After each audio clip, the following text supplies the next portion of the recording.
Sir ఈసారి జరిగిన ఎన్నికల్లో ముఖ్యంగా హామీలు ఎవరికి నచ్చినట్టు వాళ్ళు అసలు పప్పు బెల్లాలు పంచుతామన్నట్లుగా ఇష్టం వచ్చినట్లుగా హామీలు ఇచ్చిన నేపథ్యం. ఎన్నికల హామీలో జగన్ వర్సెస్ చంద్రబాబు, ఈ హామీలను ఏ రకంగా చూడాలి సార్? ఎవరు దీన్ని నమ్మే పరిస్థితి ఉంటుంది? ఎవరికి ఇది ప్లస్ అయ్యే అంటే ఇందులో ఒకటి, జగన్మోహన్ రెడ్డి కొత్తగా ఇచ్చిన హామీలు లేవు, నో నావల్టీ. అది ఆయనకి ఏమైనా నెగటివ్గా ఉంటే అది ఉండాలి. కానీ రాజశేఖర రెడ్డి 2009లో ఏ హామీ ఇవ్వలే, కొత్తగా ఏం హామీ ఇవ్వనన్నాడు. ఇంక ఈవెన్ జగన్మోహన్ రెడ్డి ఇప్పుడు ఇచ్చినంత కూడా ఇవ్వలే. కేవలం 7 గంటల విద్యుత్ 9 గంటలు అన్నాడు. కానీ చంద్రబాబు నాయుడు ఇంటికి 2000 ఇస్తా అన్నాడు. మరి 2009లో ఏం జరిగింది? రాజశేఖర రెడ్డి గెలిచాడు. అంటే హామీల ప్రభావము ఎలా ఉంటుందో అదొక ఉదాహరణ. అంటే సార్ అక్కడ త్రిముఖ పోటీ అనే అంశం అన్నది నేను దాంట్లో కూడా వస్తున్నాను. అది ఒక త్రిముఖ పోటీ అనే ఫ్యాక్టర్ కొంత ఉండొచ్చు. తెలంగాణలో మీరు గమనించండి, అదే బీఆర్ఎస్ పథకాలు అమలు చేసింది, కాంగ్రెస్ హామీలు ఇచ్చింది. కాంగ్రెస్ హామీలు బాగా ప్రభావం చూపాయి. ఓకే, కాంగ్రెస్ హామీల ప్రభావాన్ని కనుక ఆంధ్రప్రదేశ్ ఎక్స్ట్రాపులేట్ చేస్తే కూటమి ప్రభావం ఎక్కువ ఉంటుంది కంక్లూజన్ రావచ్చు. సో ఇలా రకరకాల డైమెన్షన్స్లో ఇది ప్లే అవుతుంది. బట్ డెఫినెట్గా జగన్మోహన్ రెడ్డి ఇప్పటికే అమలు చేస్తున్న వాటికి కాస్తంత విస్తరించి అమలు చేస్తా అన్నాడు తప్ప కొత్తగా చెప్పలేదు కనుక ప్రత్యేక ఆకర్షణ ఉండదల్లా. నథింగ్ న్యూ కదా. ఇప్పుడు 90 మార్కులు వచ్చేవాడికి 92 వస్తే నువ్వు ఏం ఆకర్షణ అవుతుంది? 50 మార్కులు వచ్చేవాడికి 70 వచ్చింది అనుకోండి, 80 వచ్చింది అనుకోండి, చాలా ఆకర్షించబడతావు. అంటే అందుకే ఆల్రెడీ జగన్మోహన్ రెడ్డి బోలెడు పథకాలు అమలు చేస్తున్నాడు కనుక ఆయన కొత్తగా ఏమీ చెప్పలేదు కనుక ఆయన మేనిఫెస్టోతో పోలిస్తే ట్రాక్షన్ కూటమి మేనిఫెస్టోకి ఎక్కువ వచ్చినమా నిజం, దాన్ని అనుమానం లేదు. ఎందుకంటే చంద్రబాబు నాయుడు సూపర్ 6, పెన్షన్ 4000 ఇస్తానని, తల్లి దీవెన 2 ఇస్తామని ఇలా చాలా చెప్పారు.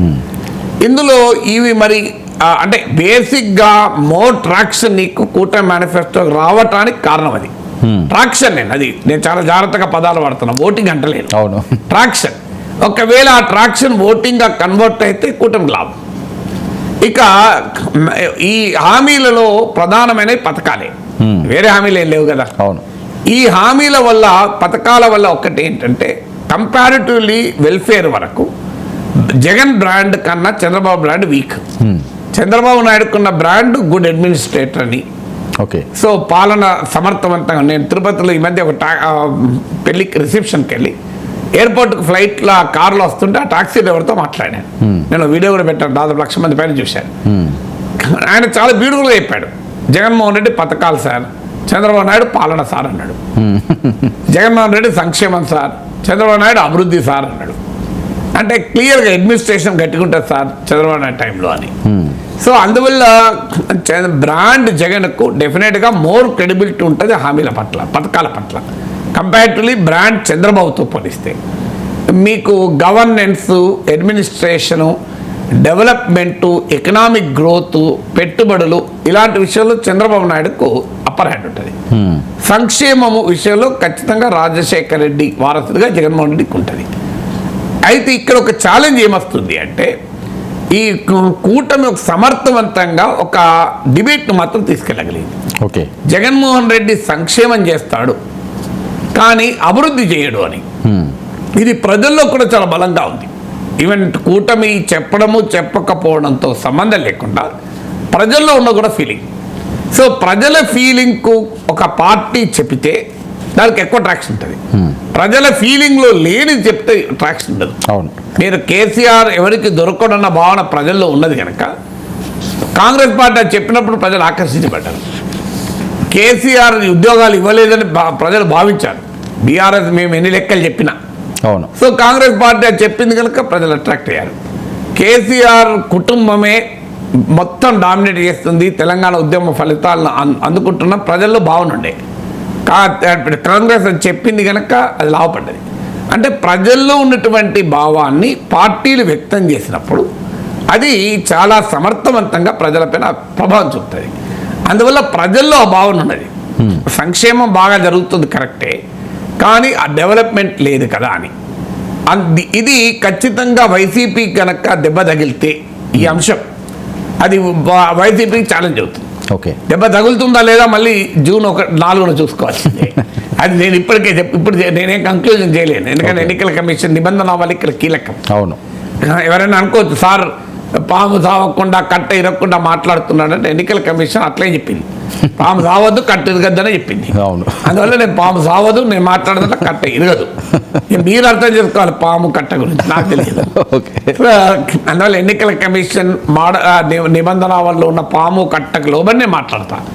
సో వేరే వాళ్ళు ఎవరన్నా హద్దులు దాటచ్చు, ప్రశాంత్ కిషోర్ అంటే వాళ్ళు, నేను దాటను హద్దులు.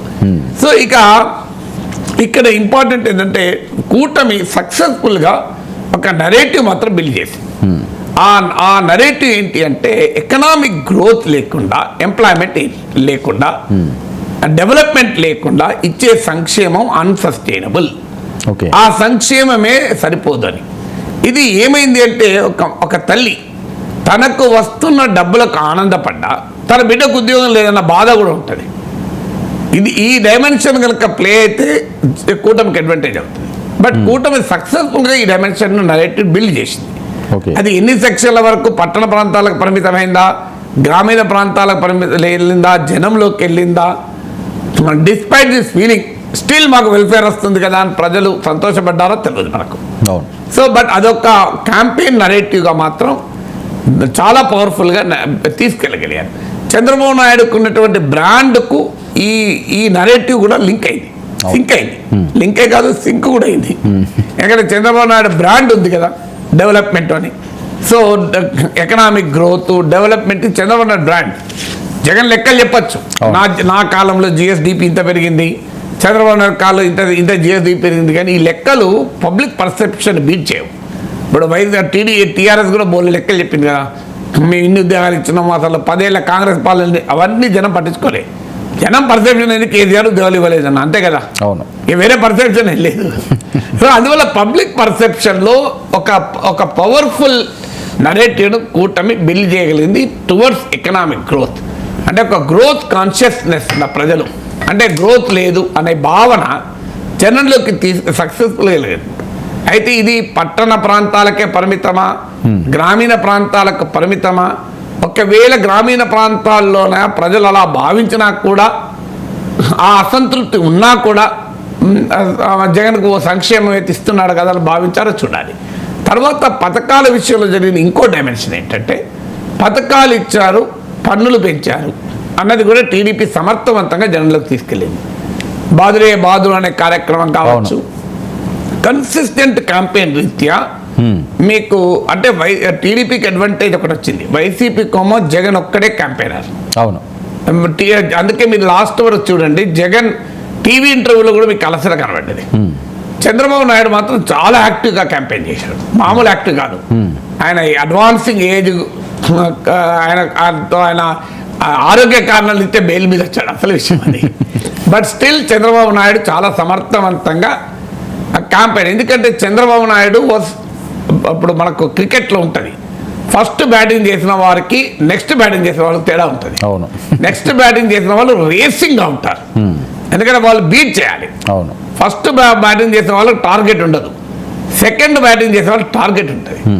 ఇప్పుడు మనకు చిన్నప్పుడు పల్లెటూరు నుంచి బుల్లక్ కార్ట్, ఎడ్ల బండి కట్టుకొని మేము ఊరికి వచ్చేవాళ్ళం. పోయేటప్పుడు ఏమో ఎడ్లు చాలా స్లోగా పోయేవి, రిటర్న్ ఇంటికి పోయేటప్పుడు మొత్తం దూకుడు పోయేవి. అందువల్ల రేసింగ్ ఉంటుంది ఇది. సో ఈ రేసింగ్ అనేది మీకు టీడీపీ క్యాంపెయిన్లో కనబడ్డది. ఎందుకంటే టీడీపీకు ఇది లైఫ్ అండ్ డెత్ అది. ఎందుకంటే నెక్స్ట్ ఎలక్షన్ వీళ్ళు చంద్రబాబు నాయుడు నాయకత్వంలోనే ఉంటుందా చెప్పలేం, ఏజ్ రీత్యా. సో అందువల్ల చంద్రబాబు నాయుడుకు లొకేషన్ ఇన్స్టాల్ చేయాలన్నా కూడా ఈయనకి కీలకం, టీడీపీ భవిష్యత్తు కూడా ఈయనకి కీలకం. అందువల్ల వాళ్ళలో ఆ కిల్లర్ ఇన్స్టింక్ట్ చాలా క్లియర్గా కనబడ్డది. ఈ కిల్లర్ ఇన్స్టింక్ట్తో క్యాంపెయిన్ చేశారు చంద్రబాబు నాయుడు కానీ పవన్ కళ్యాణ్ కానీ. ఇంకా మోడీలో ఆ కిల్లర్ ఇన్స్టింక్ట్ కనబడలేదు, ఆయన అంటీ ముట్టని క్యాంపెయిన్ చేశాడు. ఆయన చంద్రబాబు నాయుడు పట్ల ప్రేమ ఉన్నాడా, జగన్ పట్ల ప్రేమ ఉన్నాడా తెలియకుండా క్యాంపెయిన్ చేశాడు.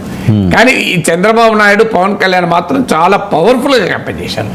ఈ క్యాంపెయిన్లో వీళ్ళు చాలా పెద్ద నెరేటివ్ పట్టుకెళ్ళగలిగారు, పన్నులు వేశారని. అయితే ఇది గ్రామీణ ప్రాంత ప్రజలపైన ఎంత ప్రభావం పడ్డదో నాకు డౌటే, పట్టణ ప్రాంతాల్లో పడి ఉంటుంది. ఎందుకంటే ఇలాంటివి ట్యాక్సెస్ కానీ ఇట్లాంటివి more impact on urban people. ఎందుకంటే రూరల్ పీపుల్ వాళ్ళ కన్జంప్షన్ తక్కువ ఉంటుంది. సో వాళ్ళ కన్జంప్షన్, వాళ్ళ నెసెసిటీస్ తక్కువ ఉంటాయి కనుక వాళ్ళపైన ప్రభావం కూడా తక్కువ ఉంటుంది. ఇప్పుడు మీకు ఉదాహరణకు పెట్రోల్ డీజిల్ ధరల ప్రభావము నీకు కారు వాడేవాడికి, బండి వాడేవాడికి ప్రభావం ఎక్కువ ఉంటుంది. బండి వాడిని బస్సులో పోయేవాడికి ఏం ప్రభావం ఉంటుంది. సో అందువల్ల ఈ ప్రభావం రీత్యా అందుకే మీకు పట్టణ ప్రాంతాల్లో వైసీపీ పట్ల వ్యతిరేకత కారణం అది. ఇది సెకండ్ రేట్. ఇక మూడవది ఏంటి అంటే వెల్ఫేర్ ఎవరైనా చేయక తప్పదు కదా. నేను కొంతమంది అడిగితే ఏమో చంద్రబాబు నాయుడు నీకు ఎక్కువ ఇస్తానంటాడు కదా అన్నోళ్ళు కూడా ఉన్నారు. కానీ చంద్రబాబు నాయుడు నమ్మలేమన్నోళ్ళు కూడా ఉన్నారు. అవును, రెండు వినబడ్డాయి. చంద్రబాబు నాయుడు చెప్తాడు కానీ చెయ్యడు అని ఒక సెక్షన్. ఇంకో సెక్షన్ ఏమో ఇప్పుడు జగన్ ఇచ్చిన ఆయన ఇచ్చి ఇంకా చంద్రబాబు నాయుడు ఎక్కువ ఇస్తారు కదా. అవును. ఎందుకంటే ప్రజలు చాలా అనుకుంటాం మనం గొప్పలు, ఓటర్ దేవుళ్ళు, ప్రజలే దేవుళ్ళు అంటాం. కానీ అందరిలోనూ స్వార్థం ఉంటుంది. నీలో ఉంటుంది, నాలో ఉంటుంది, ప్రజలు ఉంటుంది. నా దగ్గరకు ఒకసారి దిల్చుఖ్నగర్ ప్రాంతంలో నీలం రాజశేఖర్ రెడ్డి నగర్ అని ఒక ఏరియా ఉంది. అక్కడ నుంచి నేను ఎమ్మెల్సీ ఉన్నప్పుడు నాకు జనం వచ్చారు. వచ్చి సార్ మా దగ్గర ఈ పని ఉంది సార్, మీరు మీకు రిప్రజెంటేషన్ ఇచ్చారన్న. అంటే మీరు ఏ పార్టీ అని? మేము అంతా కాంగ్రెస్ సార్ అన్నారు. నేను మీరు నీలం రాజశేఖర్ రెడ్డి నగర్ కదా, నీలం రాజశేఖర రెడ్డి ప్రఖ్యాత కమ్యూనిస్ట్ నాయకులు కదా. నీలం రాజశేఖర రెడ్డి నగర్లో ఉన్న వాళ్ళు మరి సిపిఐ ఉండాలంటే వాళ్ళు ఏమన్నారు? నిజమే సార్, మాకు ఇళ్ల పట్టాలు భూ పోరాటంలో ఇప్పించింది సిపిఐ సార్, అందువల్ల మేము అప్పుడు ఎర్రజెండా కింద ఉన్నాం సార్. కానీ మాకు ఇప్పుడు ఇల్లు అయిపోయింది కదా సార్, మా అవసరం ఇప్పుడు ఇల్లు కాదు కదా, మా అవసరం ఇప్పుడు కరెంటు, నల్లాలు, రోడ్లు. ఇది సిపిఐ ఇప్పేది, కాంగ్రెస్ ఇప్పిస్తే కానీ ఇప్పుడు కాంగ్రెస్ ఉన్నాం సార్. అంటే సంజీవ్ రెడ్డి గారి ఫ్యామిలీ అండి, సంజయ్ రెడ్డి తమ్ముడే. Okay okay. So Sanjay Reddy తమ్ముడే. సో చాలా సీనియర్ కమ్యూనిస్ట్ నేత కదా, చంద్రశేఖరరావు తర్వాత నెక్స్ట్ లీడర్ ఆయన. సో అంటే ప్రజల్లో ఉండే స్వార్థానికి ఉదాహరణ చెప్తున్నాను. అందువల్ల ఈ స్వార్థం కనుక ప్లే అప్ అయితే కూటమికి అడ్వాంటేజ్ అవుతుంది. ఇంకొకటి sense of gratitude versus sense of entitlement. Okay. ఒకప్పుడు ప్రజలు సెన్స్ ఆఫ్ గ్రాటిట్యూడ్ ఉండేవారు, రాజశేఖర రెడ్డి కాలం నాటికి కూడా. అరే మాకు ఇది ఇచ్చారు కదా అని ఒక సంతృప్తి, ఒక అభిమానం. ఇప్పుడు అది ప్లే అవుతుందా? అది ప్లే అయితే జగన్కి అడ్వాంటేజ్, డౌటే లేదు. జగన్కి చాలా హై అడ్వాంటేజ్ ఉంటుంది. ఓకే. కానీ సెన్స్ ఆఫ్ ఎంటైటిల్మెంట్, ఏం జేబులోకి వెళ్ళి ఇస్తున్నాడు, మా పైసలు మాకు ఇస్తున్నాడు కదా అనేటువంటి ఫ్యాక్టర్ ప్లే అయిపోయింది అనుకోండి. సో అదొక ఛాలెంజ్. అందుకే ఈ ఇంపాక్ట్, మీరు చెప్పిన హామీల ఇంపాక్ట్ యూనిఫామ్గా ఉండదు. ఓకే. ఎందుకంటే మీకు ప్రశాంత్ కిషోర్ ఇంటర్వ్యూలో ఆయన ఇచ్చిన అంచనా ఏదున్నా ఆయన క్లియర్గా వైసీపీ పట్ల తనకున్న వ్యతిరేకతను డెమాన్స్ట్రేట్ చేశాడు. ఆయన క్లియర్గా తెలుగుదేశంకు అనుకూలంగా బ్యాటింగ్ చేయాలనుకున్నాడు కాబట్టి చేశాడు. ఈ has every right to do. కానీ ఆయన చెప్పిన విశ్లేషణలో ఒక ఇంపార్టెంట్ పాయింట్ ఏంటంటే ఆంధ్రప్రదేశ్ లాంటి స్టేట్ ఒక ఆస్పిరేషనల్ స్టేట్, ఒక మిడిల్ ఇన్కమ్ స్టేట్, ఏదో బీహార్ లాగా, ఒరిస్సా లాగా ఇచ్చిందికి దండం పెట్టి సంతోషపడే స్టేట్ కాదు. So it's an entrepreneurial state కనుక సంక్షేమం ఒక్కటే యాక్సెప్ట్ చేయరు, దాంతోపాటు ఎకనామీ, ఇన్వెస్ట్మెంట్లు, ఎంప్లాయ్మెంట్ కూడా అడుగుతారు అన్నాడు. అది ట్రూ. ప్రశాంత్ కిషోర్ చేసిన విశ్లేషణ కరెక్ట్ అది. కానీ అది సమాజంలో అందరికి వర్తించదు. ఇప్పుడు ఎక్కడో పల్లెటూరులో ఒక వృద్ధురాలు, పల్లెటూరులో ఒక బలహీన వర్గము, అంటే సామాజికంగా ఆర్థికంగా శిథిలమైనటువంటి కుటుంబం ఉంటుంది. వాళ్ళకి aspirational, economic growth, investment, it makes no difference for them కదా. మీకు ఇప్పుడు ఉదాహరణకు మంచి రోడ్డు, మంచి రోడ్డు అన్నది ఎవరికి? ఔటర్ రింగ్ రోడ్ ఎవరికి? హైదరాబాద్లో ఔటర్ రింగ్ రోడ్లో ప్రయాణం చేసే వాళ్ళకే కదా. Okay sir. ఒక స్లమ్లో ఉంటూ తెల్లారి పోయి 4 ఇళ్లలో అంట్లు తోమి రాత్రి వరకు వచ్చి మళ్ళీ పండుకున్న రోజులకు ఔటర్ రింగ్ రోడ్తో ఏం సంబంధం? అవును.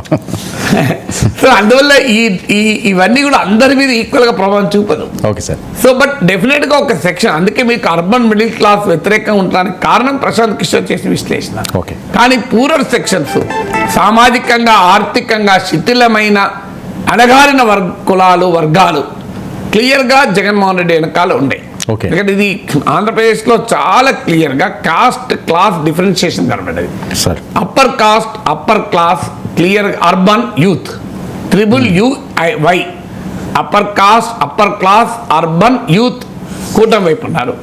Lower cost, lower class and old aged, middle and above aged వీళ్ళు వైసీపీతో ఉన్నారు. ఓకే. సో ఈ డైమెన్షన్స్ వల్లనే ఇంత టగ్ ఆఫ్ వార్ లాగా మనకు కనిపించింది.